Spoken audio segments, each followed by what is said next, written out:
당신은 나한테 단 한 번도 따뜻한 말 한마디 해준 적 없잖아.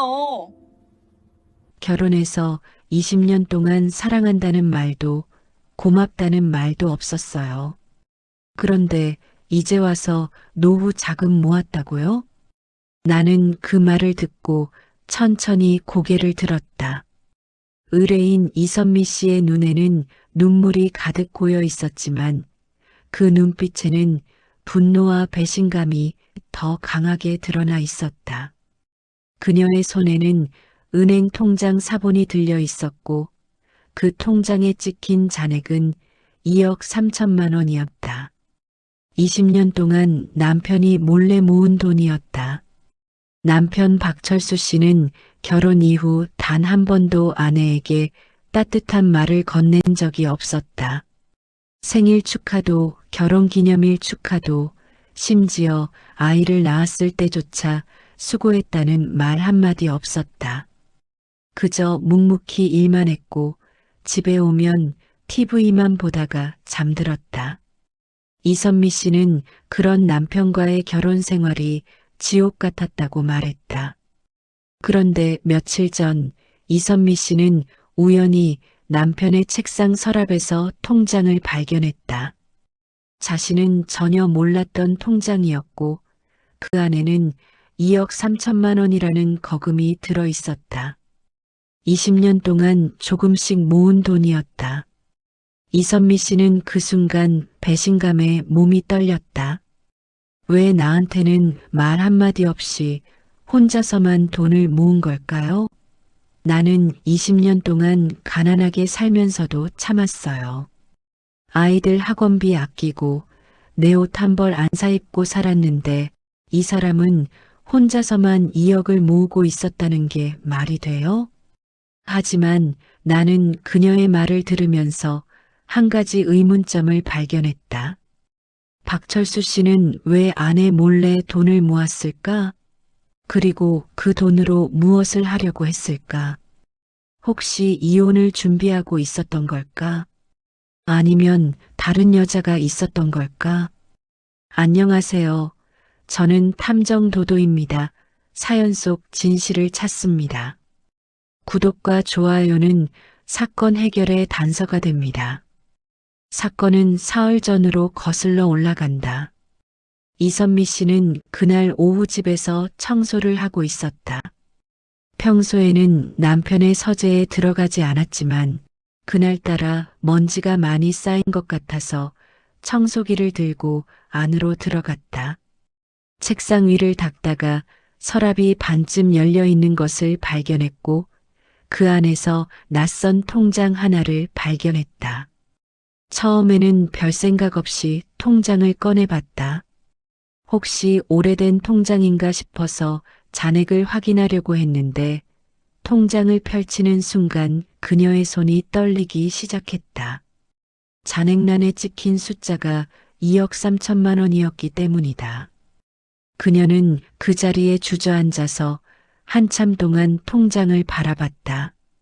통장 내역을 자세히 살펴보니 20년 전부터 매달 조금씩 입금된 기록이 있었다. 처음에는 한 달에 10만 원씩 넣다가 점점 금액이 늘어나서 최근 몇 년간은 한 달에 50만 원에서 100만 원씩 넣고 있었다. 20년 동안 꾸준히 한 번도 빠짐없이 입금된 흔적이었다. 이선미 씨는 그 순간 머릿속이 하얘졌다. 결혼 20년 동안 남편은 단 한 번도 아내에게 용돈을 넉넉하게 준 적이 없었다.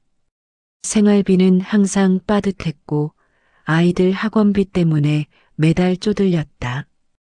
이선미 씨는 친정 어머니한테 몇 번이나 돈을 빌려야 했고 그때마다 남편한테 생활비를 좀 더 달라고 부탁했지만 남편은 회사 사정이 어렵다는 말만 반복했다. 그런데 사실은 남편이 혼자서만 2억이 넘는 돈을 모으고 있었다는 것이다. 이선미 씨는 배신감에 몸이 떨렸다. 왜 나한테는 말도 안 하고 혼자서만 돈을 모은 걸까? 이혼하려고 준비한 걸까? 아니면 다른 여자한테 줄 돈인가? 이선미 씨는 그날 저녁 남편이 퇴근할 때까지 기다렸다. 남편은 평소처럼 7시쯤 집에 들어왔고 현관에서 신발을 벗으면서 아무렇지도 않게 인사했다. 왔어. 그 한마디뿐이었다. 이선미 씨는 참을 수 없었다. 당신 이게 뭐예요? 이선미 씨가 통장을 남편 앞에 내밀었다. 박철수 씨는 통장을 보는 순간 표정이 굳었다. 잠시 침묵이 흘렀고 그는 천천히 입을 열었다. 그건 노후 자금이야. 그의 목소리는 평소처럼 담담했지만 눈빛은 흔들리고 있었다. 노후 자금이요? 그럼 나한테는 왜 말을 안 한 거예요? 20년 동안 나는 쪼들리게 살았는데 당신은 혼자서만 2억이 넘는 돈을 모으고 있었다고요? 이선미 씨의 목소리가 떨렸다. 박철수 씨는 아무 말도 하지 않았다. 그저 고개를 숙인 채 서 있을 뿐이었다. 말 좀 해봐요. 왜 나한테는 말 안 하고 혼자서만 돈을 모은 거예요? 혹시 이혼하려고 그런 거예요? 아니면 다른 여자라도 있어요? 이선미 씨가 다그쳤지만 박철수 씨는 여전히 침묵했다. 그는 그저 미안하다는 말만 반복했다. 미안해. 그게 전부였다. 이선미 씨는 그날 밤 잠을 이루지 못했다. 머릿속이 복잡했다. 남편이 20년 동안 돈을 모은 이유가 뭘까? 정말 노후를 위해서였을까? 그렇다면 왜 아내한테는 말도 안 하고 혼자서만 모은 걸까? 혹시 이혼을 준비하고 있었던 건 아닐까? 다음 날 아침 이선미 씨는 친한 친구한테 전화를 걸었다. 친구는 그 이야기를 듣고 깜짝 놀라면서 탐정한테 의뢰해 보라고 권했다. 남편이 정말 노후 자금으로만 쓰려고 한 건지 아니면 다른 목적이 있는지 확인해 봐야 한다고 했다. 이선미 씨는 고민 끝에 탐정 사무소를 찾아왔다. 나는 이선미 씨의 이야기를 들으면서 몇 가지 의문점을 정리했다. 첫째, 박철수 씨가 왜 아내 몰래 돈을 모았는가? 둘째, 그 돈으로 무엇을 하려고 했는가? 셋째, 정말 노후 자금이었다면 왜 아내한테 말하지 않았는가? 이선미 씨는 남편과의 결혼 생활에 대해 자세히 이야기했다. 결혼은 20년 전에 했고 남편은 중소기업에 다니는 평범한 직장인이었다. 연애할 때는 그런대로 다정했지만 결혼하고 나서는 완전히 달라졌다고 했다. 말수가 줄어들었고 감정 표현을 전혀 하지 않았다. 생일이나 결혼기념일 같은 날도 남편은 아무것도 챙기지 않았다. 이선미 씨가 섭섭하다고 말해도 남편은 그런 게 뭐가 중요하냐는 반응이었다. 아이가 태어났을 때도 마찬가지였다. 딸 하나, 아들 하나를 낳았는데 남편은 아이들한테도 애정 표현을 잘하지 않았다. 하지만 남편이 바람을 피우거나 도박을 하거나 술을 마시는 일은 없었다. 그저 묵묵히 일만 했고 집에 오면 TV를 보다가 잠들었다. 주말에도 친구를 만나거나 취미 생활을 하지 않았다. 그냥 집에서 쉬거나 아이들과 함께 시간을 보냈다. 이선미 씨는 그런 남편이 답답했지만 그래도 성실하게 일하고 바람 피우지 않는다는 점에서 만족하려고 애썼다. 하지만 생활비가 항상 빠듯한 것은 큰 스트레스였다. 남편의 월급이 적은 편은 아니었는데도 생활비는 항상 부족했고 이선미 씨는 그 이유를 이해할 수 없었다. 남편 회사는 중소기업이지만 안정적인 편이었고 월급은 세후 300만 원 정도였다. 20년 전에는 200만 원 정도였고 조금씩 올라서 지금은 300만 원이 넘었다. 그런데 남편이 집에 가져다 주는 생활비는 한 달에 200만 원 정도였다. 나머지 100만 원은 어디로 가는지 이선미 씨는 몰랐다. 이선미 씨가 물어보면 남편은 회식비, 교통비, 점심값 등으로 쓴다고 했다. 이선미 씨는 그 말을 믿었다. 하지만 이제 생각해보니 그 돈을 통장에 넣고 있었던 것이다. 한 달에 100만 원씩 20년 동안 모으면 2억 4천만 원이 된다. 통장 잔액이 2억 3천만 원인 것을 보면 거의 정확하게 들어맞는 계산이었다. 나는 이선미 씨에게 남편의 일상에 대해 더 자세히 물어봤다. 출퇴근 시간은 어떻게 되는지, 주말에는 무엇을 하는지, 친구 관계는 어떤지, 취미는 무엇인지 등을 차근차근 정리했다. 이선미 씨는 남편이 매우 규칙적인 생활을 한다고 말했다. 아침 7시에 일어나서 8시에 출근하고 저녁 7시쯤 퇴근한다. 주말에는 거의 집에 있고 가끔 아이들과 함께 근처 공원에 가거나 마트에 장을 보러 간다. 친구는 거의 만나지 않고 회식도 한 달에 한두 번 정도만 한다. 취미라고 할 만한 것도 없고 그냥 TV 보는 것을 좋아한다. 그렇다면 남편이 외도를 했을 가능성은 낮아 보였다. 시간적 여유도 없고 돈을 쓸 곳도 없었다. 통장 내역을 보면 매달 규칙적으로 입금만 되어 있고 출금된 기록은 거의 없었다.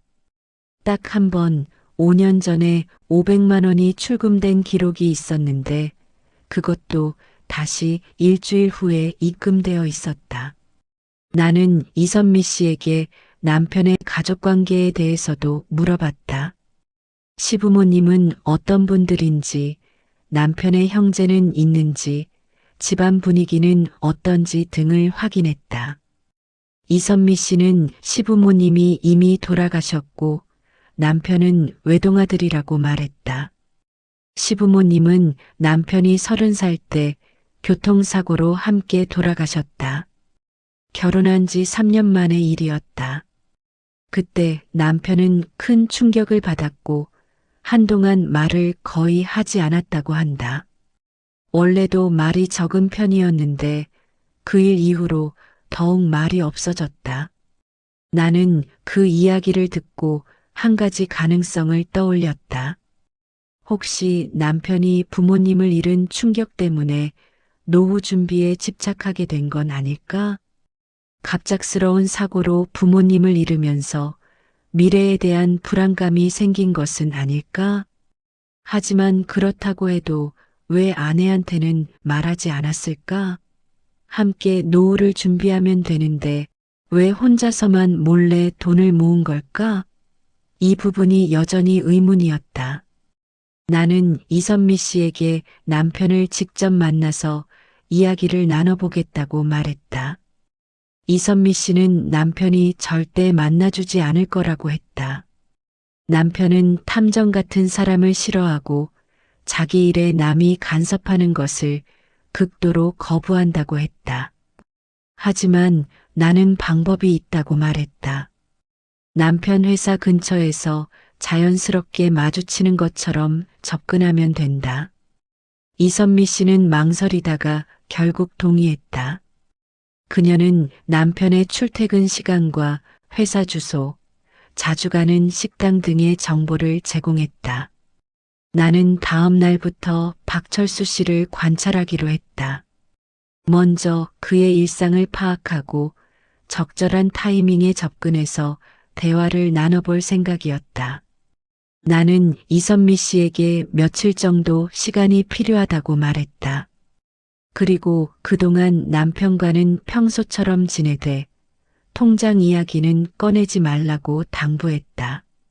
남편이 경계하면 조사가 어려워질 수 있기 때문이다. 이선미 씨는 알겠다고 고개를 끄덕였다. 다음 날 아침 나는 박철수 씨의 회사 근처로 향했다. 회사는 구로디지털 단지에 있는 중소기업이었고 박철수 씨는 거기서 15년째 근무하고 있었다. 나는 회사 입구 맞은편 카페에 자리를 잡고 앉아서 그를 기다렸다. 8시 10분쯤 박철수 씨가 나타났다. 키는 170cm 정도였고 체격은 보통이었다. 회색 양복을 입고 서류 가방을 들고 있었는데 걸음걸이가 매우 규칙적이었다. 주변을 둘러보지도 않고 그저 앞만 보고 걸어가는 모습이었다. 나는 그를 따라가지 않았다. 대신 점심시간까지 기다렸다가 그가 자주 간다는 식당 근처에서 대기했다. 이선미 씨가 알려준 정보에 따르면 박철수 씨는 회사 근처 한 중국집에서 거의 매일 점심을 먹는다고 했다. 12시 30분쯤 박철수 씨가 혼자 중국집으로 들어갔다. 나는 잠시 기다렸다가 그 뒤를 따라 들어갔다. 식당 안에는 손님이 몇 명 없었고 박철수 씨는 구석 자리에 혼자 앉아 있었다. 나는 그 근처 테이블에 자리를 잡았다. 박철수 씨는 짜장면을 시켰고 나도 같은 메뉴를 주문했다. 음식이 나올 때까지 나는 그를 관찰했다. 그는 스마트폰을 꺼내서 뉴스를 보고 있었는데 특별히 누구와 연락하는 모습은 보이지 않았다. 전화도 오지 않았고 문자도 확인하지 않았다. 짜장면이 나왔고 박철수 씨는 묵묵히 먹기 시작했다.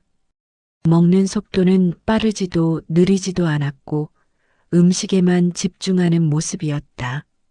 주변을 둘러보거나 다른 손님들과 눈을 마주치는 일도 없었다. 그냥 자기 음식만 먹고 계산하고 나가는 것이 전부였다. 나는 그를 따라 나가지 않고 식당에 남아서 내 음식을 다 먹었다. 오늘은 일단 관찰만 하기로 했다. 그의 일상을 파악하는 것이 먼저였다. 나는 오후에 다시 회사 근처로 가서 그가 퇴근하는 모습을 지켜봤다. 7시 5분쯤 박철수 씨가 회사에서 나왔다. 그는 지하철역으로 걸어갔고 나는 적당한 거리를 두고 따라갔다. 그는 2호선을 타고 집 방향으로 향했고 중간에 어디 들르지도 않고 바로 집으로 갔다. 매우 규칙적이고 단조로운 일상이었다. 다음 날도 마찬가지였다. 박철수 씨는 똑같은 시간에 출근하고 똑같은 식당에서 점심을 먹고 똑같은 시간에 퇴근했다. 이틀을 관찰한 결과 그에게는 수상한 점이 전혀 없었다. 외도를 의심할 만한 행동도 없었고 숨기는 것도 없어 보였다. 나는 이선미 씨에게 중간 보고를 했다. 남편의 일상은 매우 규칙적이고 외도나 다른 비밀은 없어 보인다고 말했다. 이선미 씨는 그럼 왜 돈을 몰래 모은 거냐고 물었다. 나는 아직 확실하지 않지만 곧 알아낼 것이라고 대답했다. 나는 다른 방법을 시도하기로 했다. 박철수 씨의 과거를 조사하는 것이었다. 그가 왜 이렇게 말이 없고 감정 표현을 하지 않는 사람이 되었는지 알아보려고 했다. 이선미 씨가 말한 대로 시부모님이 돌아가신 사건이 그에게 큰 영향을 미쳤을 가능성이 높았다. 나는 이선미 씨에게 시부모님의 사고에 대해 더 자세히 물어봤다. 언제, 어디서, 어떻게 사고가 났는지, 그 당시 박철수 씨의 반응은 어땠는지 등을 확인했다. 이선미 씨는 그때 일을 떠올리며 조심스럽게 이야기했다. 사고는 20년 전 겨울에 일어났다. 시부모님은 강원도로 여행을 가셨다가 돌아오는 길에 고속도로에서 빙판길 사고를 당하셨다. 차가 중앙선을 넘어 마주오던 트럭과 정면 충돌했고 두 분 다 현장에서 즉사하셨다. 박철수 씨는 그 소식을 듣고 병원으로 달려갔지만 이미 늦었다. 장례식 내내 박철수 씨는 눈물 한 방울 흘리지 않았다고 한다. 그냥 멍하니 앉아있기만 했다. 이선미 씨가 위로하려고 해도 아무 반응이 없었다. 장례를 치르고 나서도 한동안 말을 거의 하지 않았고 밥도 제대로 먹지 않았다. 몇 달이 지나서 조금씩 일상으로 돌아왔지만 예전의 모습은 아니었다. 더 말이 없어졌고 더 무뚝뚝해졌다. 이선미 씨는 남편이 부모님의 죽음을 제대로 애도하지 못한 것 같다고 생각했다. 감정을 억누르고 그냥 참았던 것 같았다.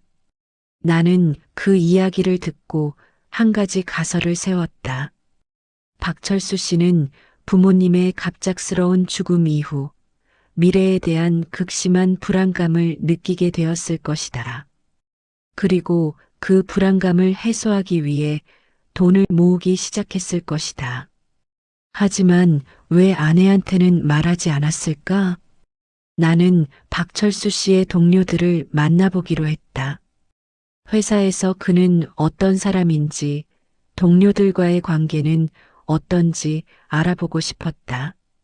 이선미 씨를 통해 남편의 동료 중 한 명의 연락처를 받았고 그 사람과 만남을 약속했다. 박철수 씨의 동료 김민수 씨는 같은 부서에서 10년째 함께 일하고 있었다.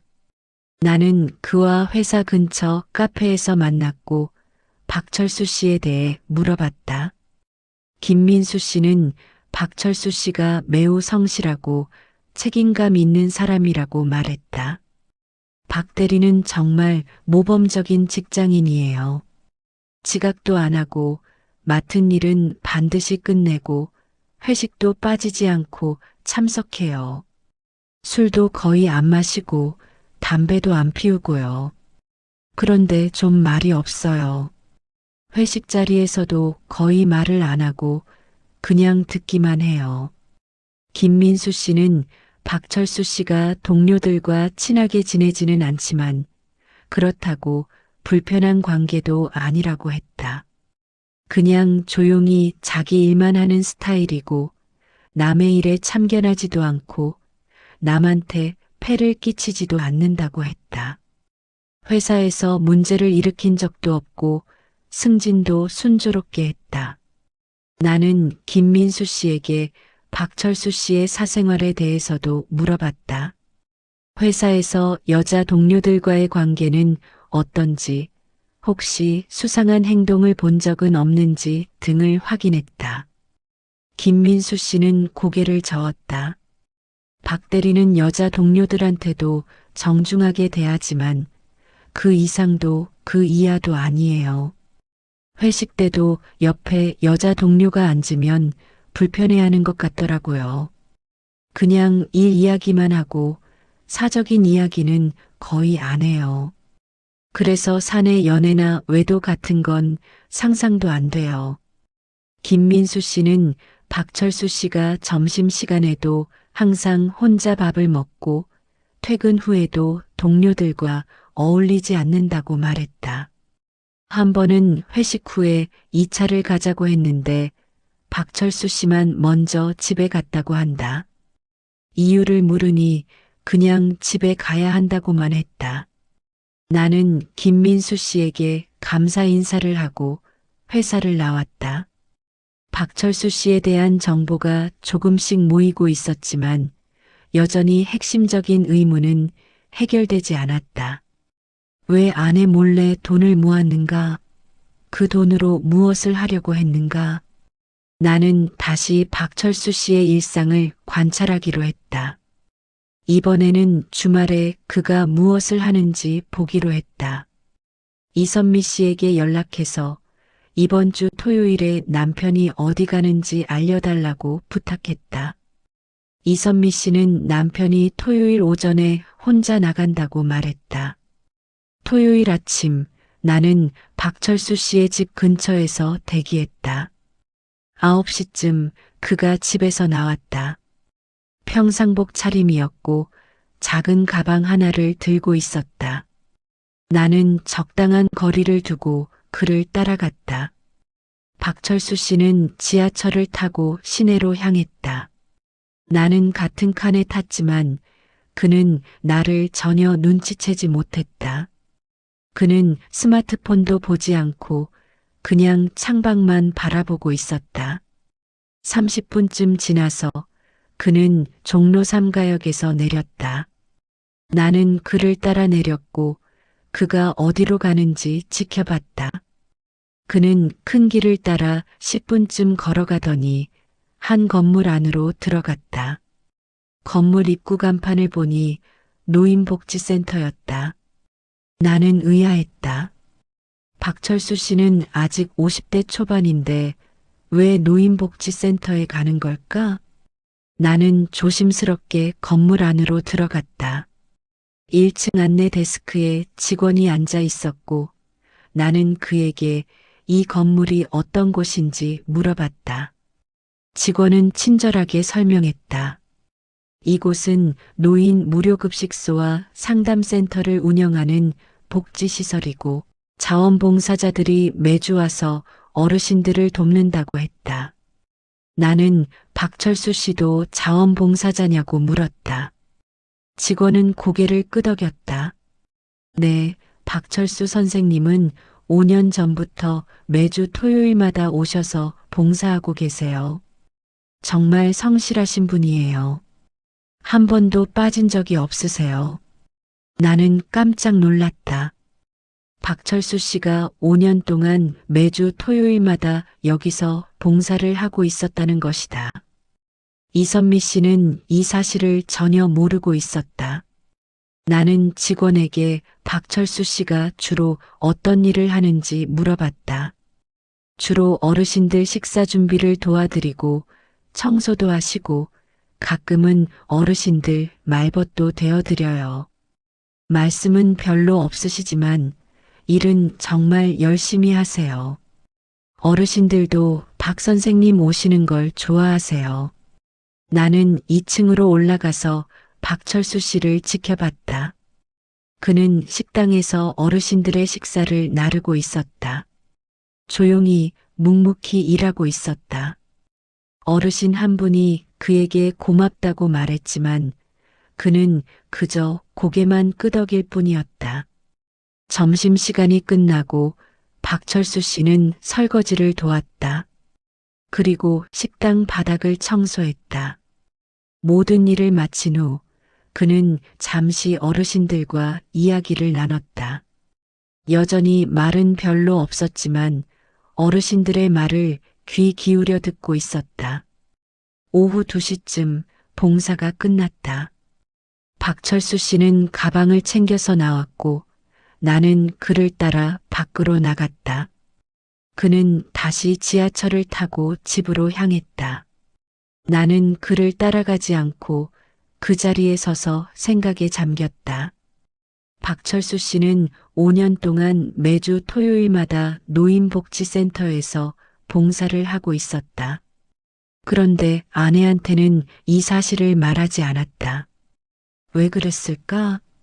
그리고 이것이 그가 돈을 몰래 모은 것과 어떤 관련이 있을까? 나는 다시 노인복지센터로 들어가서 센터장을 만나고 싶다고 했다. 직원은 센터장님이 사무실에 계신다며 안내해 주었다. 나는 사무실 문을 두드렸고 안에서 들어오라는 목소리가 들렸다. 센터장은 60대 초반으로 보이는 여성이었고 이름은 정미경이었다. 나는 간단히 자기소개를 하고 박철수 씨에 대해 알고 싶다고 말했다. 정미경 센터장은 의아한 표정을 지었다. 박철수 선생님이 무슨 문제라도 있나요? 나는 개인적인 조사 중이라고만 말하고 박철수 씨가 여기서 봉사한 지 얼마나 되었는지, 어떻게 시작하게 되었는지 물어봤다. 정미경 센터장은 잠시 생각하더니 대답했다. 박 선생님은 5년 전 가을에 처음 오셨어요. 자원봉사를 하고 싶다고 하셨는데 특별한 이유를 말씀하시진 않았어요. 그냥 조용히 일만 하시더라고요. 처음에는 서툴렀지만 점점 익숙해지셨고 지금은 정말 든든한 봉사자세요.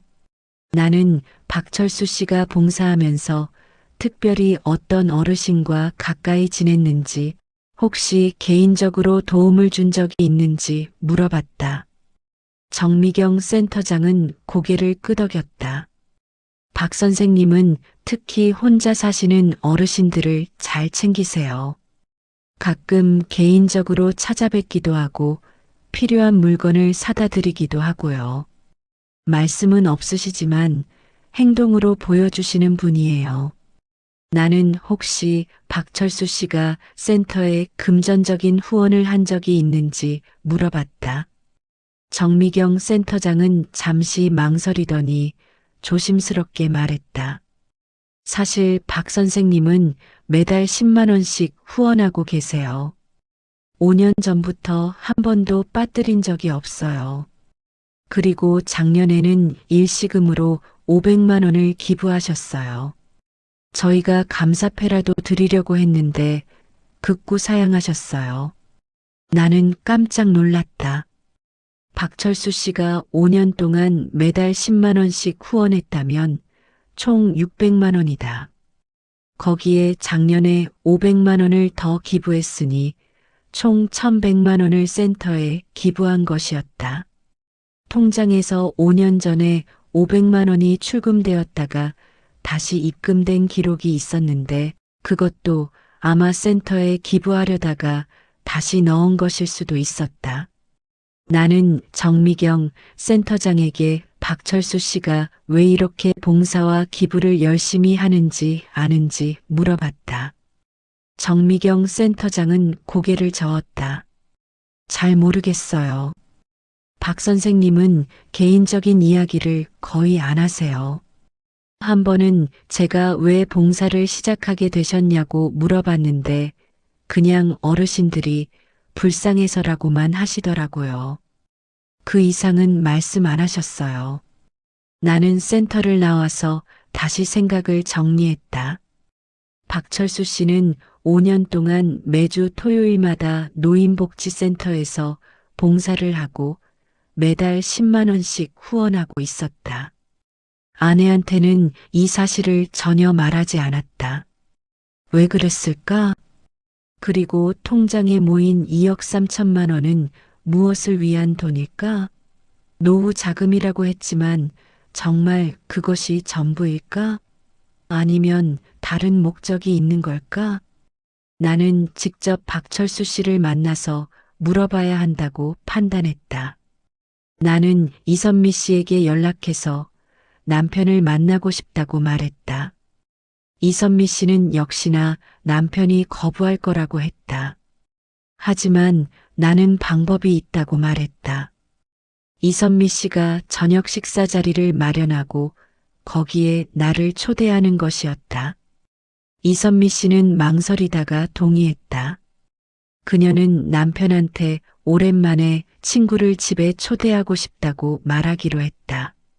남편이 거부하더라도 이미 약속을 했다고 우기면 어쩔 수 없이 받아들일 거라고 했다.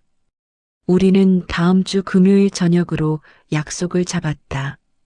일주일이 지나고 금요일 저녁이 되었다. 나는 이선미 씨의 집으로 향했다. 아파트는 중산층이 사는 평범한 곳이었고 30평대 정도의 크기였다. 현관벨을 누르자 이선미 씨가 문을 열었다. 안녕하세요. 들어오세요. 이선미 씨가 밝게 인사했지만 눈빛에는 긴장감이 역력했다. 나는 신발을 벗고 거실로 들어갔다. 거실에는 박철수 씨가 소파에 앉아 있었다. 그는 나를 보자마자 표정이 굳었다. 이 사람이 누구야? 박철수 씨가 아내를 보며 물었다. 이선미 씨는 당황하지 않고 대답했다. 내 대학 동창이야. 오랜만에 만나기로 했어. 박철수 씨는 의심스러운 눈으로 나를 쳐다봤지만 더 이상 묻지 않았다. 저녁 식사는 조용히 진행되었다. 이선미 씨가 준비한 음식은 간단했지만 정성스러웠다. 박철수 씨는 거의 말을 하지 않았고 그저 밥만 먹었다. 나는 적당히 이선미 씨와 이야기를 나누면서 박철수 씨의 반응을 살폈다. 식사가 끝나고 이선미 씨가 설거지를 하러 부엌으로 갔다. 나는 거실에 남아서 박철수 씨와 단둘이 있게 되었다. 박철수 씨는 TV를 켰지만 채널만 돌리고 있었다. 집중하지 못하는 것이 분명했다. 나는 조심스럽게 말을 꺼냈다. 박철수 씨, 제가 사실은 탐정입니다. 부인께서 의뢰하셨습니다. 박철수 씨는 깜짝 놀라며 나를 쳐다봤다. 그의 얼굴이 붉어지더니 금방 창백해졌다. 당신이 무슨 권리로 내 일에 간섭하는 거요? 박철수 씨의 목소리가 떨렸다. 나는 침착하게 대답했다. 간섭이 아니라 진실을 알고 싶어서입니다. 왜 부인 몰래 돈을 모으셨습니까? 그리고 왜 노인복지센터에서 봉사하는 것도 숨기셨습니까? 박철수 씨는 말문이 막혔다. 그는 한참 동안 아무 말도 하지 못하고 그저 고개를 숙이고 있었다. 나는 기다렸다. 서두르지 않았다. 그가 스스로 말할 때까지 기다리는 것이 필요했다. 부엌에서 설거지 소리가 들렸다. 이선미 씨는 일부러 시간을 끌고 있는 것 같았다. 박철수 씨는 한숨을 길게 내쉬더니 천천히 입을 열었다. 말해봤자 이해 못할 겁니다. 박철수 씨의 목소리는 낮고 무거웠다.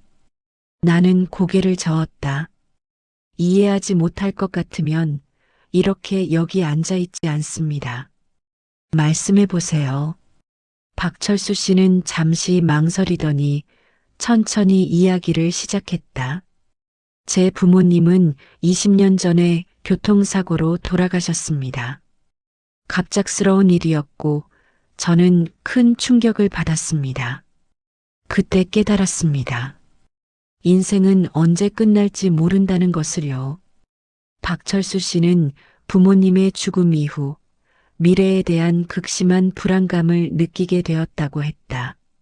언제 자신도 죽을지 모른다는 생각에 가족을 위해 뭔가를 준비해야 한다는 강박관념이 생겼다. 그래서 돈을 모으기 시작했다. 처음에는 한 달에 10만 원씩 모았습니다. 생활비에서 조금씩 아껴서 넣었습니다. 아내한테는 미안했지만 말할 수가 없었습니다. 말하면 아내가 걱정할 것 같았고 또 제가 이상한 사람처럼 보일 것 같았습니다. 나는 박철수 씨의 말을 들으면서 그가 왜 아내한테 말하지 못했는지 조금씩 이해하게 되었다. 그는 자신의 불안감을 표현하는 것 자체를 두려워했던 것이다. 감정을 드러내는 것이 약함을 인정하는 것처럼 느껴졌을 것이다. 그런데 왜 노인복지센터에서 봉사를 하게 되셨습니까? 나는 조심스럽게 물었다. 박철수 씨는 잠시 침묵하더니 대답했다. 5년 전에 우연히 센터 앞을 지나가다가 혼자 계신 어르신들을 봤습니다. 그분들을 보는 순간 제 부모님이 생각났습니다. 만약 부모님이 살아계셨다면 저렇게 혼자 계셨을까 하는 생각이 들었습니다. 그래서 봉사를 시작했습니다. 박철수 씨는 봉사를 하면서 조금씩 마음의 평화를 찾았다고 했다. 어르신들을 돕는 것이 부모님께 못다한 효도를 대신하는 것 같았다. 그리고 어르신들의 외로움을 보면서 자신도 나중에 저렇게 되지 않으려면 준비를 해야 한다는 생각이 더 강해졌다. 그래서 돈을 더 열심히 모았습니다. 노후에 아내와 함께 편하게 살고 싶었습니다. 아내한테 짐이 되고 싶지 않았습니다. 그래서 몰래 모았습니다. 언젠가 적절한 타이밍에 이야기하려고 했는데 계속 미루다 보니 이렇게 되었습니다. 박철수 씨의 목소리는 떨리고 있었다. 그는 자신의 감정을 억누르려고 애쓰고 있었지만 눈가가 붉어지고 있었다. 나는 그에게 한 가지 더 물어봤다. 부인께 사랑한다는 말, 고맙다는 말을 한 번도 안 하신 이유는 무엇입니까? 박철수 씨는 고개를 들어 나를 쳐다봤다. 그의 눈에는 눈물이 고여 있었다. 말로 표현하는 게 서툽니다. 어렸을 때부터 그랬습니다. 부모님도 감정 표현을 잘 안 하셨고 저도 그렇게 자랐습니다. 결혼하고 나서도 마찬가지였습니다. 사랑한다고 말하는 게 쉽지 않았습니다. 그래서 행동으로 보여주려고 했습니다. 돈을 모으고 성실하게 일하고 가족을 위해 노력하는 것으로요. 나는 박철수 씨의 말을 들으면서 그가 결코 나쁜 사람이 아니라는 것을 알 수 있었다. 그는 그저 자신의 감정을 표현하는 방법을 몰랐을 뿐이었다. 그리고 그 서툰 방식이 오히려 아내에게 오해와 상처를 주었던 것이다. 부엌에서 이선미 씨가 나왔다. 그녀는 남편과 내가 대화하는 것을 보고 조심스럽게 다가왔다. 박철수 씨는 아내를 보자마자 고개를 돌렸다. 부끄러운 것 같았다. 나는 이선미 씨에게 남편의 이야기를 간단히 정리해서 전했다. 노인복지센터에서의 봉사, 5년 동안의 후원, 그리고 돈을 모은 진짜 이유까지. 이선미 씨는 그 이야기를 듣고 눈물을 흘리기 시작했다. 이선미 씨는 소파에 주저앉았다. 눈물이 멈추지 않았다. 박철수 씨는 여전히 고개를 돌린 채 아내를 쳐다보지 못했다. 거실에는 무거운 침묵만이 흘렀다. 나는 잠시 자리를 비워주는 것이 좋겠다고 판단했다. 두 사람이 대화할 시간이 필요했다.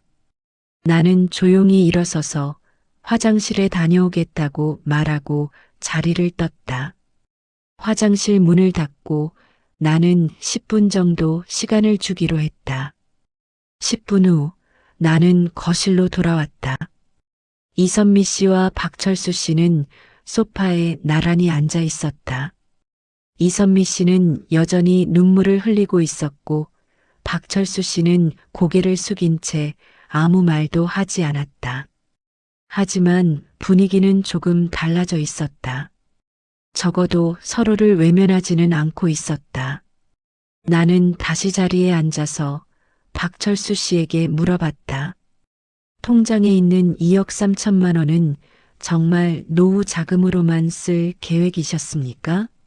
다른 용도는 없으셨습니까? 박철수 씨는 고개를 들어 나를 쳐다봤다.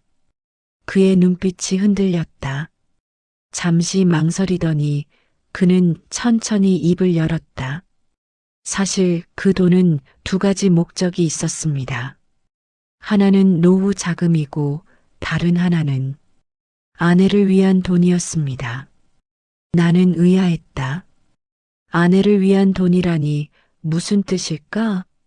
박철수 씨는 계속 이야기했다. 제가 만약 먼저 죽으면 아내 혼자 남게 됩니다. 그때 아내가 경제적으로 어려움을 겪지 않도록 충분한 돈을 남겨주고 싶었습니다. 부모님처럼 갑자기 죽을 수도 있지 않습니까? 그래서 보험도 들었고 통장도 만들었습니다. 이선미 씨는 그 말을 듣고 또다시 눈물을 흘렸다. 박철수 씨는 아내를 보며 떨리는 목소리로 말을 이었다. 저는 말로 표현하는 게 서툽니다. 사랑한다는 말도 고맙다는 말도 잘 못합니다. 하지만 당신을 사랑하지 않은 적은 단 한 번도 없습니다. 20년 동안 매일매일 당신을 생각했습니다. 당신이 행복했으면 좋겠다고 생각했습니다. 이선미 씨는 남편의 손을 잡았다. 박철수 씨는 깜짝 놀라며 아내를 쳐다봤다. 이선미 씨는 눈물을 닦으며 떨리는 목소리로 말했다. 당신이 그렇게 생각하고 있었다는 걸 왜 진작 말하지 않았어요? 20년 동안 나는 당신이 나를 사랑하지 않는다고 생각했어요. 그래서 얼마나 외로웠는지 몰라요. 박철수 씨는 고개를 떨어뜨렸다. 미안합니다. 정말 미안합니다. 그의 목소리는 거의 들리지 않을 정도로 작았다. 이선미 씨는 남편의 손을 더 세게 잡았다. 나는 두 사람을 보면서 이제 내가 할 일은 끝났다고 생각했다. 진실은 밝혀졌고 오해는 풀렸다. 하지만 아직 해결되지 않은 부분이 하나 있었다. 바로 앞으로 어떻게 할 것인가 하는 문제였다. 나는 조심스럽게 물어봤다. 이제 어떻게 하실 계획이십니까? 통장은 어떻게 하실 건가요? 박철수 씨는 아내를 쳐다봤다. 이선미 씨도 남편을 쳐다봤다. 두 사람은 한참 동안 눈을 마주보고 있었다. 그리고 이선미 씨가 먼저 입을 열었다. 당신 명의로 그냥 두세요. 당신이 모은 돈이니까요. 하지만 앞으로는 나한테도 이야기해줘요. 우리가 함께 계획을 세우자고요. 박철수 씨는 고개를 끄덕였다. 알겠습니다. 앞으로는 모든 걸 당신과 상의하겠습니다. 그리고 사랑한다는 말도 하겠습니다. 서툴겠지만 노력하겠습니다. 이선미 씨는 남편을 껴안았다. 박철수 씨는 어색하게 서 있다가 천천히 아내를 안아주었다. 두 사람은 한참 동안 그렇게 안고 있었다.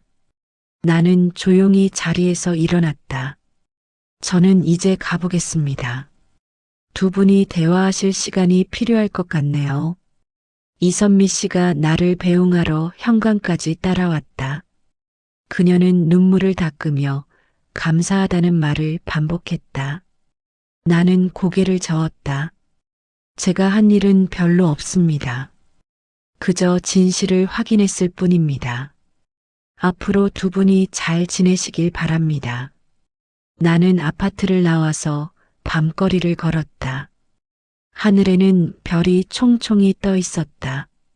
나는 오늘 사건을 떠올리며 여러 생각이 들었다.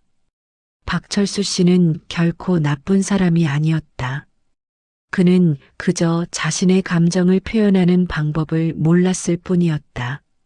하지만 그 서툰 방식이 20년 동안 아내에게 상처를 주었다. 사랑은 마음속에만 담아두는 것이 아니라 표현해야 하는 것이다.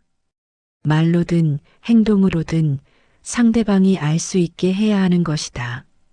다음 날 나는 이선미 씨에게 전화를 걸었다. 어젯밤 이후로 어떻게 지내시는지 궁금했다. 이선미 씨는 밝은 목소리로 대답했다. 어젯밤에 남편이랑 새벽까지 이야기했어요. 20년 동안 못했던 이야기를 다 했어요. 남편이 처음으로 사랑한다고 말했어요. 그리고 미안하다고, 고맙다고 말했어요. 나는 안도했다. 두 사람이 다시 시작할 수 있을 것 같았다. 이선미 씨는 계속 이야기했다. 남편이 오늘 아침에 출근하면서 퇴근하고 같이 저녁 먹으러 가자고 했어요. 결혼하고 처음이에요.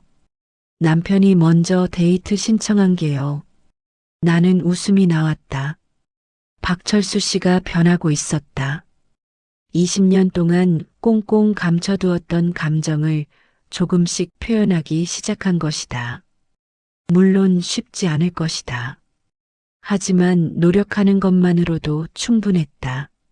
며칠 후 나는 다시 노인복지센터를 찾았다. 정미경 센터장을 만나고 싶었다. 센터장은 반갑게 맞아주었고 나는 박철수 씨에 대한 이야기를 간단히 전했다. 물론 개인적인 내용은 빼고 그가 앞으로도 계속 봉사할 것이라는 점만 이야기했다. 정미경 센터장은 고개를 끄덕이며 말했다. 박 선생님은 정말 좋은 분이에요. 말씀은 없으시지만 마음은 따뜻하세요. 어르신들도 박 선생님을 정말 좋아하세요. 나는 센터를 나와서 근처 공원을 산책했다. 공원에는 노인들이 많이 있었다. 어떤 분은 벤치에 앉아 신문을 보고 있었고 어떤 분은 산책을 하고 있었다. 어떤 분은 혼자 앉아서 먼 곳을 바라보고 있었다.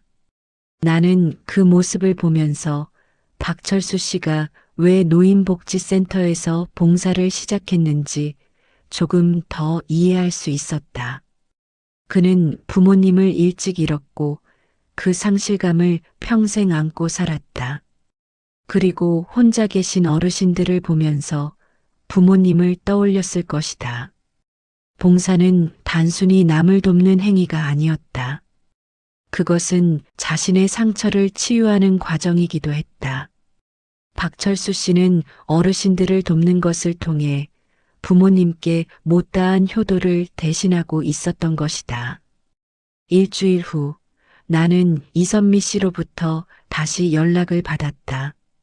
남편과 함께 사무실로 찾아오고 싶다고 했다. 나는 언제든지 환영이라고 대답했다. 다음 날 오후 두 사람이 함께 사무실을 찾아왔다. 이선미 씨는 예전보다 훨씬 밝아 보였다. 박철수 씨도 마찬가지였다. 여전히 말은 적었지만 표정이 부드러워져 있었다. 두 사람은 나란히 앉았고 이선미 씨가 먼저 입을 열었다. 탐정님 덕분에 저희 부부가 다시 시작할 수 있게 됐어요. 정말 감사합니다. 나는 고개를 저었다. 제가 한 일은 별로 없습니다. 두 분이 스스로 해결하신 겁니다. 박철수 씨가 조심스럽게 말했다. 탐정님, 한 가지 여쭤보고 싶은 게 있습니다. 제가 모은 돈을 어떻게 쓰는 게 좋을까요? 노후 자금으로만 쓰기에는 너무 많은 것 같습니다. 나는 잠시 생각했다. 그리고 조심스럽게 제안했다. 일부는 노후 자금으로 남겨두시고 일부는 두 분이 하고 싶었던 일에 쓰시는 건 어떨까요? 예를 들어 여행을 가신다든지 아니면 의미 있는 곳에 기부를 하신다든지요. 이선미 씨가 고개를 끄덕였다. 저도 그 생각했어요. 남편이 봉사하는 노인복지센터에 일부를 기부하면 어떨까 싶어요.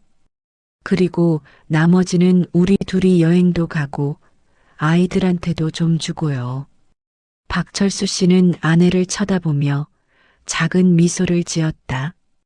좋은 생각입니다. 그렇게 하겠습니다. 나는 두 사람을 보면서 이제 정말 걱정이 없어졌다고 생각했다. 두 사람은 20년 만에 처음으로 진심으로 소통하고 있었다. 그리고 함께 미래를 계획하고 있었다. 두 사람이 사무실을 나간 후 나는 창밖을 바라봤다. 거리에는 사람들이 분주하게 오가고 있었다. 누군가는 출근하고 누군가는 약속 장소로 향하고 누군가는 그냥 산책을 하고 있었다. 모두 각자의 삶을 살아가고 있었다. 그리고 그 삶 속에는 각자의 비밀과 상처가 있었다. 박철수 씨처럼 감정을 표현하지 못해 고민하는 사람도 있을 것이고 이선미 씨처럼 사랑받지 못한다고 오해하며 외로워하는 사람도 있을 것이다. 하지만 중요한 것은 그 오해를 푸는 것이었다. 진실을 마주하는 것이었다. 그리고 서로에게 솔직해지는 것이었다.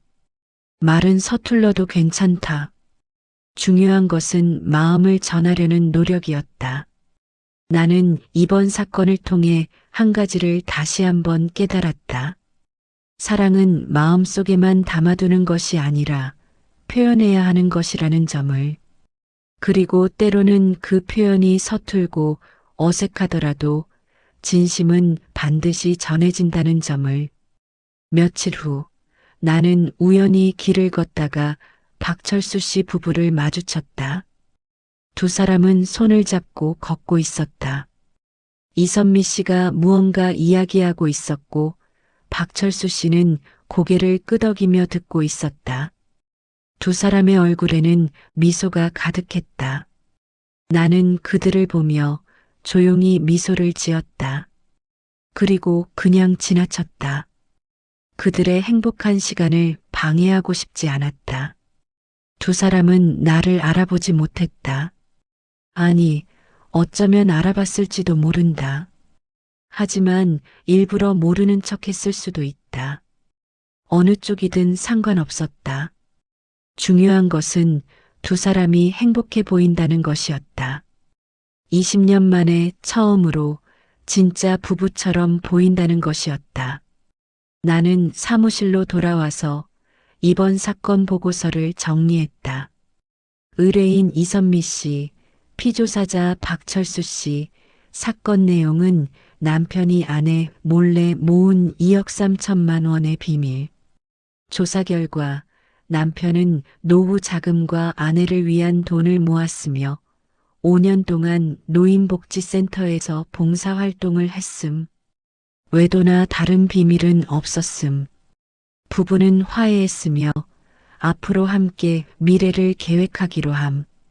보고서를 다 쓰고 나니 마음이 편안해졌다. 이번 사건은 해피엔딩으로 끝났다. 모든 사건이 이렇게 끝나면 좋겠지만 현실은 그렇지 않다는 것을 나는 잘 알고 있었다. 하지만 적어도 이번 사건만큼은 모두가 행복해질 수 있었다. 한 달이 지났다.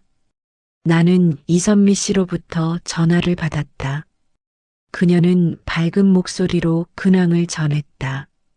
남편과의 관계가 많이 좋아졌고 요즘은 매주 데이트를 한다고 했다. 그리고 노인복지센터에 1,000만 원을 기부했다고 했다. 남편이 직접 센터에 가서 기부했어요. 센터장님이 정말 기뻐하시더라고요. 그리고 앞으로도 계속 봉사할 거래요. 저도 가끔 같이 가기로 했어요. 나는 그 소식을 듣고 기뻤다. 이선미 씨가 남편의 봉사활동에 동참하기로 한 것은 정말 좋은 선택이었다. 두 사람이 함께 의미 있는 일을 하면서 더욱 가까워질 수 있을 것이었다. 이선미 씨는 계속 이야기했다. 그리고 저희 부부가 다음 달에 제주도로 여행 가기로 했어요. 결혼하고 20년 만에 처음이에요. 남편이 직접 계획 다 세웠어요. 나는 웃음이 났다. 박철수 씨가 정말 많이 변했구나 싶었다. 여행 계획을 직접 세운다는 것은 그가 이제 아내를 위해 적극적으로 노력하고 있다는 증거였다. 탐정님도 꼭 행복하세요. 저희한테 새로운 시작을 만들어 주셔서 정말 감사해요. 나는 고개를 끄덕이며 대답했다. 저도 두 분 덕분에 좋은 사건을 맡게 됐습니다. 행복하게 사세요. 전화를 끊고 나는 창밖을 바라봤다. 가을이 깊어지고 있었다. 거리에 나뭇잎들이 노랗게 물들어 있었고 사람들은 긴 옷을 입고 다니고 있었다. 계절이 바뀌는 것처럼 사람들의 삶도 변해가고 있었다.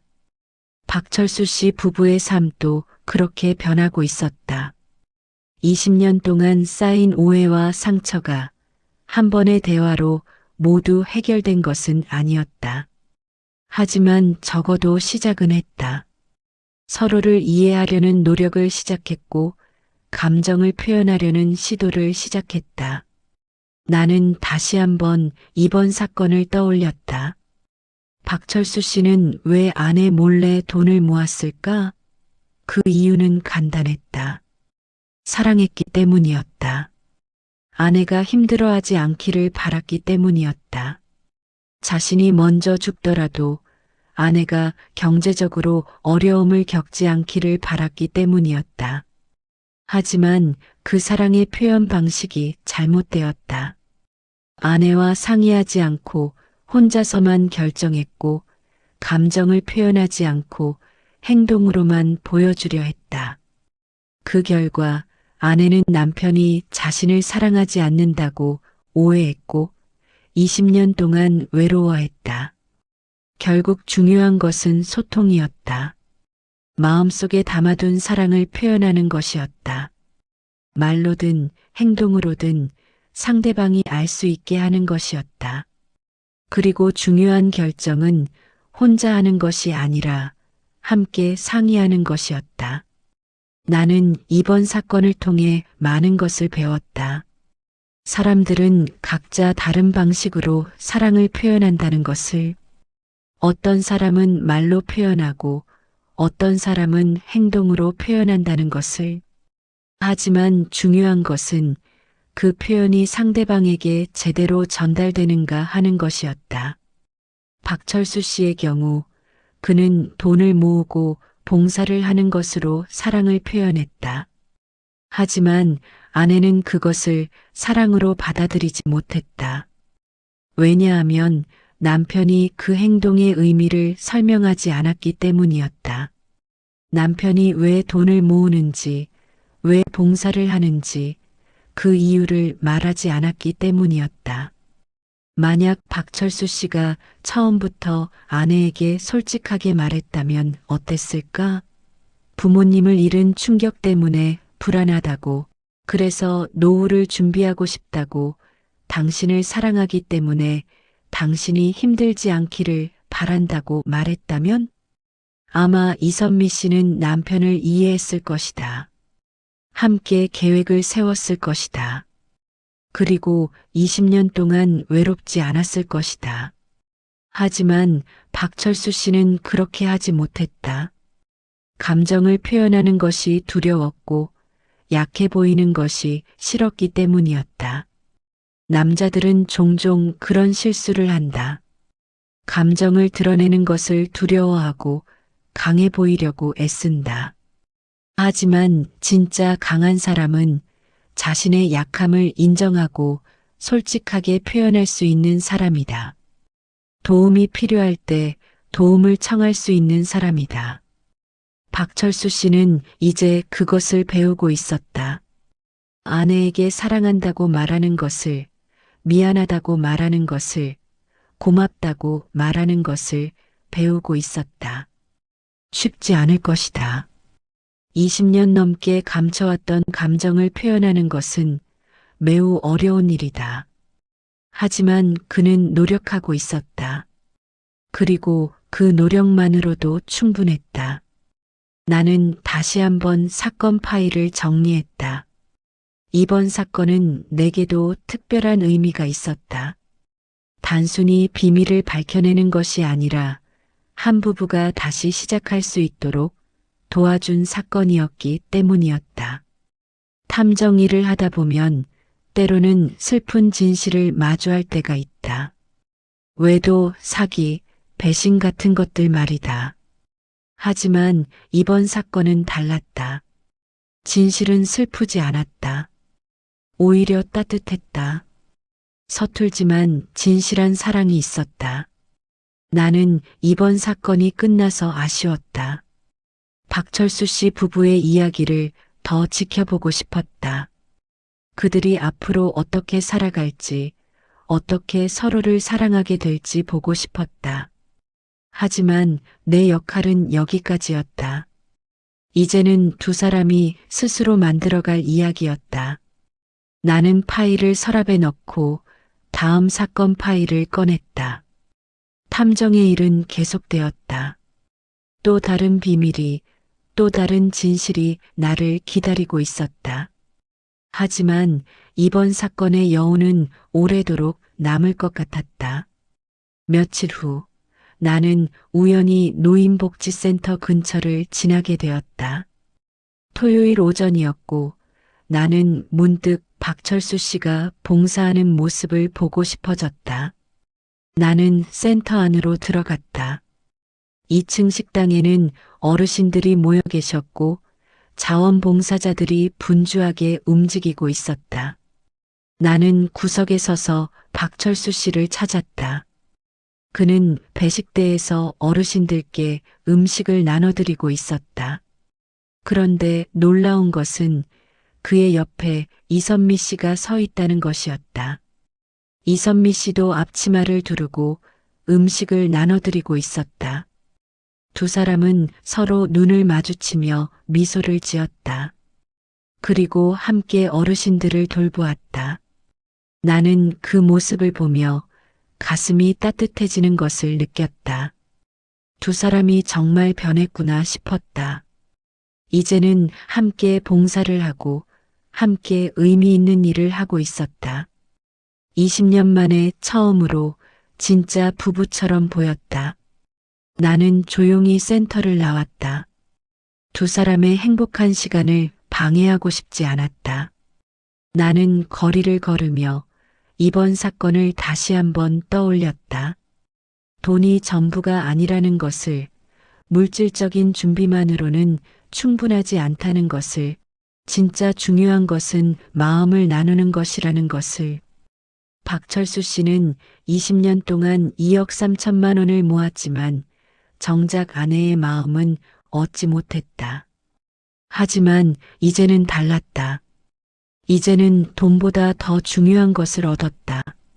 아내의 신뢰를, 아내의 사랑을, 아내와의 진정한 소통을 얻었다. 그리고 그것이 진짜 부였다. 돈으로는 살 수 없는 진짜 소중한 것이었다. 나는 이번 사건을 통해 다시 한번 깨달았다. 삶에서 가장 중요한 것은 관계라는 것을, 사랑하는 사람과의 진심 어린 소통이라는 것을, 그리고 그것을 위해서는 용기가 필요하다는 것을, 자신의 약함을 인정하는 용기, 감정을 솔직하게 표현하는 용기, 상대방에게 마음을 여는 용기. 박철수 씨는 20년 만에 그 용기를 냈다. 그리고 그 용기 덕분에 새로운 시작을 할 수 있었다. 나는 사무실로 돌아와서 커피를 한 잔 마셨다. 창밖으로는 가을 햇살이 따스하게 비치고 있었다. 거리의 사람들은 각자의 길을 걷고 있었다. 누군가는 출근하고, 누군가는 쇼핑하고, 누군가는 연인과 데이트하고 있었다. 모두 각자의 삶을 살아가고 있었다. 그리고 그 삶 속에는 각자의 고민과 상처가 있을 것이었다. 하지만 중요한 것은 그것을 혼자 안고 가는 것이 아니라 사랑하는 사람과 나누는 것이었다. 박철수 씨는 20년 동안 혼자 짊어지고 살았다. 부모님을 잃은 상처를, 미래에 대한 불안을, 아내를 사랑하는 마음을. 하지만 이제는 달랐다. 이제는 아내와 함께 나누고 있었다. 그리고 그것이 그를 자유롭게 했다. 나는 다음 사건 파일을 펼쳤다. 새로운 의뢰인이 기다리고 있었다. 새로운 비밀이, 새로운 진실이 나를 기다리고 있었다. 탐정의 일은 끝이 없었다. 하지만 나는 이 일이 좋았다. 사람들의 진실을 찾아주는 것이 때로는 그들의 삶을 변화시킬 수 있다는 것이 좋았다. 박철수 씨 부부처럼 이번 의뢰인도 행복한 결말을 맞이할 수 있기를 바라며 나는 새로운 사건에 집중하기 시작했다. 석 달이 흘렀다. 겨울이 왔고 거리에는 크리스마스 장식이 걸리기 시작했다. 나는 사무실에서 사건 정리를 하고 있었다. 그때 문이 열리고 누군가 들어왔다. 고개를 들어보니 박철수 씨 부부였다. 두 사람은 예전과는 완전히 달라 보였다. 이선미 씨는 밝은 미소를 띠고 있었고 박철수 씨도 표정이 한결 부드러워져 있었다. 무엇보다 두 사람이 손을 잡고 있다는 것이 인상적이었다. 탐정님, 오랜만이에요. 이선미 씨가 반갑게 인사했다. 나는 일어서서 두 사람을 맞이했다. 어떻게 지내셨어요? 정말 잘 지내고 있어요. 이선미 씨가 남편을 쳐다보며 말했다. 남편이 완전히 달라졌어요. 요즘은 매일 저한테 사랑한다고 말해요. 박철수 씨는 약간 쑥스러운 표정을 지었다. 하지만 그는 더 이상 고개를 숙이지 않았다. 대신 아내를 쳐다보며 작은 미소를 지었다. 처음에는 정말 어색했습니다. 박철수 씨가 말했다. 사랑한다는 말을 하는 게 너무 어려웠어요. 하지만 계속하다 보니 이제는 자연스러워졌습니다. 그리고 아내의 표정이 밝아지는 걸 보니 기분이 좋더라고요. 나는 두 사람을 보며 진심으로 기뻤다. 이들은 정말 새로운 시작을 하고 있었다. 이선미 씨가 가방에서 무언가를 꺼냈다. 작은 상자였다. 이거 작은 선물이에요. 저희한테 새로운 삶을 선물해 주셔서 감사해요. 나는 상자를 받아 열어봤다. 안에는 손목시계가 들어 있었다. 비싸 보이는 물건은 아니었지만 정성이 느껴지는 선물이었다. 나는 고개를 저었다. 이런 건 안 받아도 됩니다. 제가 한 일은 별로 없어요. 박철수 씨가 말했다. 탐정님이 없었으면 저희는 아직도 오해하며 살고 있었을 겁니다. 20년을 그렇게 살았는데 어쩌면 남은 20년도 그렇게 살았을 겁니다. 탐정님 덕분에 저희가 변할 수 있었어요. 나는 결국 선물을 받았다. 두 사람의 진심을 거절할 수 없었다. 이선미 씨가 계속 이야기했다. 저희가 제주도 여행 다녀왔어요. 정말 좋았어요. 남편이 모든 일정을 다 짜고 맛집도 찾아주고 정말 달라졌어요. 그리고 매주 토요일마다 같이 봉사하러 가요. 어르신들도 저를 이제 알아보세요. 박철수 씨가 덧붙였다. 그리고 통장에 있던 돈 중에서 1,000만 원은 복지센터에 기부했고 5천만 원은 아이들한테 줬습니다. 딸은 결혼 준비하는 데 쓰고 아들은 사업 자금으로 쓴다고 하더라고요. 나머지는 노후 자금으로 남겨뒀습니다. 나는 고개를 끄덕였다. 좋은 결정이네요. 돈은 쓸 때 의미가 있는 거니까요. 이선미 씨가 웃으며 말했다. 그리고 남편이 저한테 비밀로 또 뭔가 하고 있더라고요. 궁금해서 물어봤더니 이번에는 제 이름으로 적금을 들고 있대요. 나중에 저 혼자 쓰라고요. 박철수 씨는 쑥스러운 표정을 지었다. 제가 먼저 죽을 수도 있잖아요. 그러면 아내가 경제적으로 어려울 수 있으니까 아내 명의로 돈을 모으고 있습니다. 이번에는 비밀이 아니라 아내도 알고 있는 상태로요. 나는 웃음이 났다. 박철수 씨는 여전히 돈을 모으고 있었다. 하지만 이번에는 달랐다. 혼자서 비밀로 하는 것이 아니라 아내와 함께 계획하며 하는 것이었다. 그리고 그것이 중요한 차이였다. 두 사람은 1시간쯤 사무실에 머물렀다. 그동안 있었던 일들을 이야기했고 앞으로의 계획도 이야기했다. 박철수 씨는 정년퇴직 후에 노인복지센터에서 정식 직원으로 일하고 싶다고 했다. 이선미 씨도 남편과 함께 봉사활동을 계속하고 싶다고 했다. 두 사람이 떠난 후 나는 그들이 준 시계를 손목에 찼다. 시계는 딱 맞았고 무게감도 적당했다. 나는 시계를 바라보며 이번 사건을 다시 한번 떠올렸다. 박철수 씨는 무뚝뚝한 남편이었다. 말도 없고 감정 표현도 안 하고 아내한테 관심도 없어 보였다. 하지만 그는 20년 동안 매달 돈을 모으고 있었다. 아내를 위해서, 가족을 위해서. 그는 사랑을 말로 표현하지 못했다. 대신 행동으로 보여주려 했다. 하지만 그 행동의 의미를 설명하지 않아서 아내는 그것을 사랑으로 받아들이지 못했다. 오히려 배신으로 받아들였다.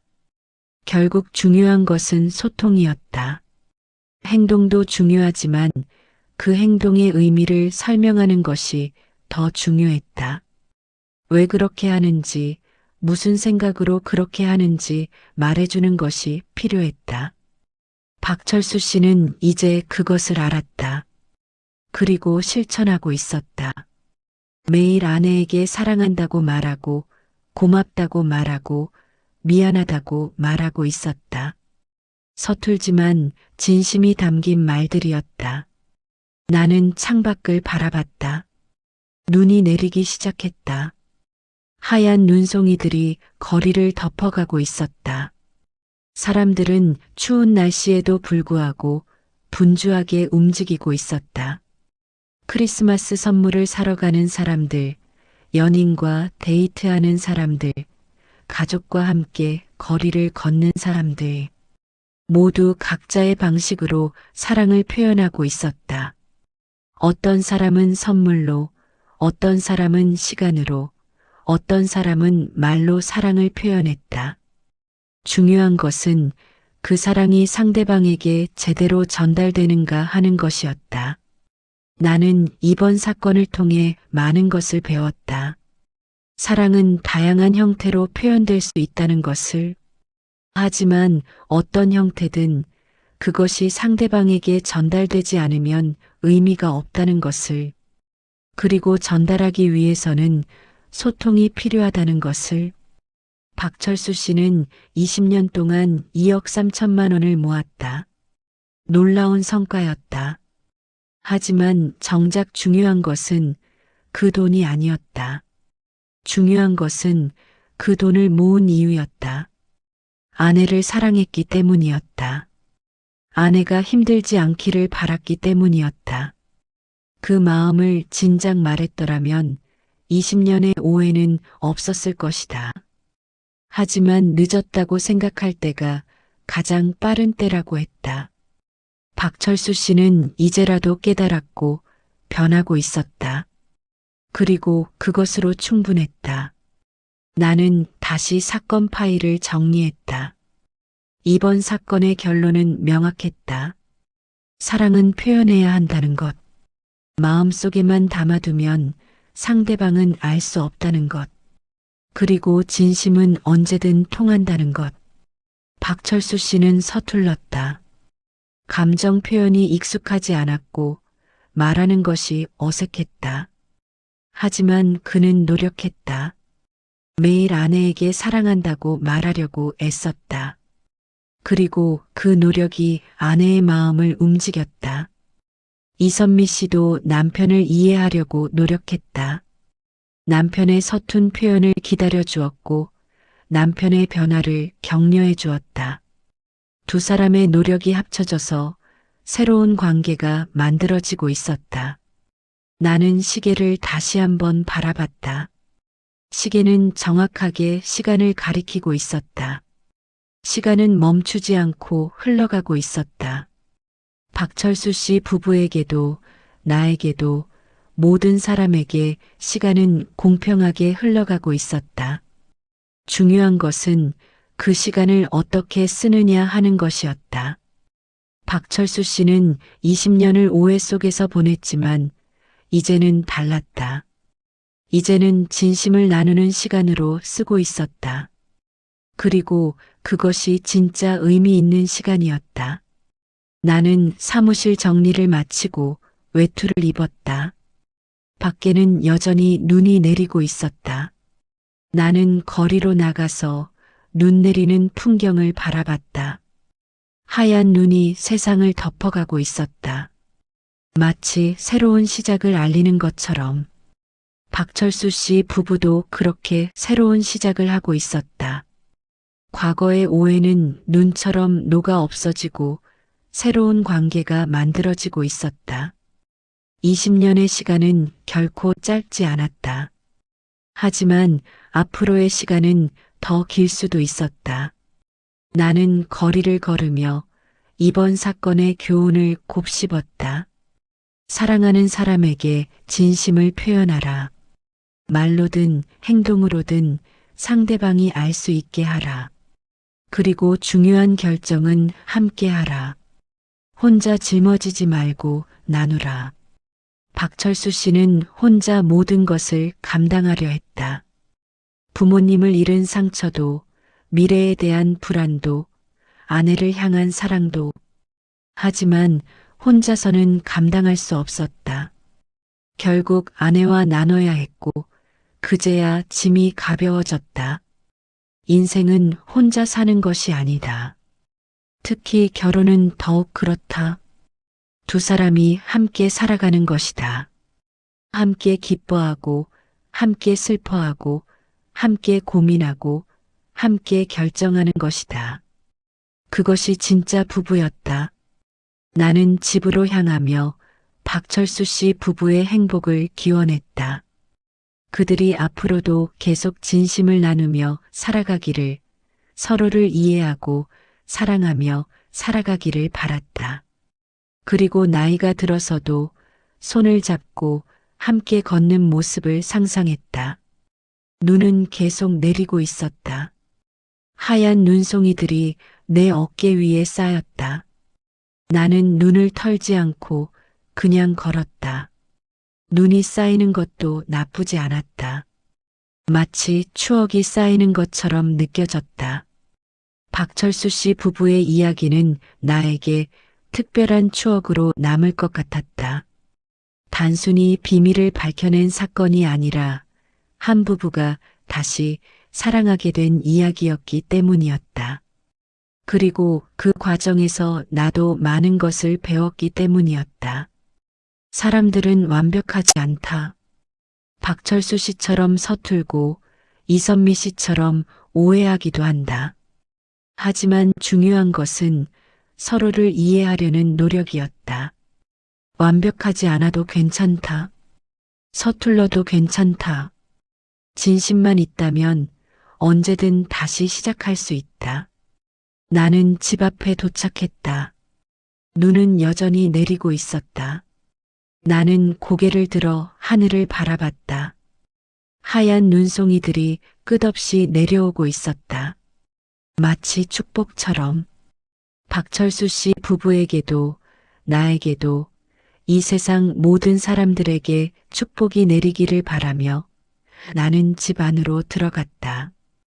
따뜻한 온기가 나를 감싸왔다. 나는 외투를 벗으며 오늘 하루를 떠올렸다. 좋은 하루였다. 박철수 씨 부부를 다시 만나서 좋았고 그들의 행복한 모습을 봐서 좋았다. 그리고 그들이 준 선물도 마음에 들었다. 하지만 가장 좋았던 것은 그들이 진짜 행복해 보였다는 것이었다. 탐정으로서 가장 보람 있는 순간은 의뢰인이 행복해지는 것을 볼 때다. 진실을 밝혀내는 것도 중요하지만 그 진실이 누군가의 삶을 더 나아지게 만들 때 진짜 의미가 있다. 박철수 씨 부부의 경우 진실은 아름다웠다. 숨겨진 사랑이 있었고 서툰 표현이 있었고 오해가 있었다. 하지만 결국 그 모든 것이 풀렸고 두 사람은 다시 사랑하게 되었다. 나는 소파에 앉아서 창밖을 바라봤다. 눈은 멈추지 않고 계속 내리고 있었다. 내일 아침이면 세상이 하얗게 변해 있을 것이었다. 마치 새로운 시작처럼. 박철수 씨 부부도 그렇게 새로운 시작을 하고 있었다. 과거는 과거로 남겨두고 앞으로의 시간을 함께 만들어가고 있었다. 그리고 나는 그 시작을 도왔다는 것에 자부심을 느꼈다. 탐정 일은 때로 힘들다. 슬픈 진실을 마주할 때도 있고 누군가의 고통을 목격할 때도 있다. 하지만 이번 사건처럼 행복한 결말을 볼 때도 있다. 그리고 그런 순간들이 이 일을 계속하게 만드는 이유였다. 나는 시계를 다시 한번 바라봤다. 시간은 밤 10시를 가리키고 있었다. 긴 하루였다. 하지만 좋은 하루였다. 나는 자리에서 일어나서 침대로 향했다. 내일도 또 다른 사건이 기다리고 있을 것이었다. 또 다른 비밀이, 또 다른 진실이 나를 기다리고 있을 것이었다. 하지만 오늘은 이것으로 충분했다. 박철수 씨 부부의 행복한 모습이 오늘 하루를 완벽하게 만들어 주었다. 나는 눈을 감으며 마지막으로 그들을 떠올렸다. 손을 잡고 걷는 모습, 서로를 바라보며 미소 짓는 모습, 함께 봉사하는 모습, 그 모든 것이 아름다웠다. 사랑은 완벽하지 않아도 된다. 서툴러도 어색해도 때로는 오해가 있어도 괜찮다. 중요한 것은 진심이다. 그리고 그 진심을 표현하려는 노력이다. 박철수 씨와 이선미 씨는 그것을 보여주었다. 20년의 오해도 결국에는 풀렸다. 늦었다고 생각할 때가 가장 빠른 때라는 말이 맞았다. 두 사람은 이제라도 새로운 시작을 했고 앞으로의 시간은 더 아름다울 것이었다. 나는 깊은 잠에 빠져들었다. 꿈속에서도 눈이 내리고 있었다. 하얀 눈송이들이 세상을 덮고 있었다. 그리고 그 눈 속에서 박철수 씨 부부가 손을 잡고 걷고 있었다. 행복한 미소를 지으며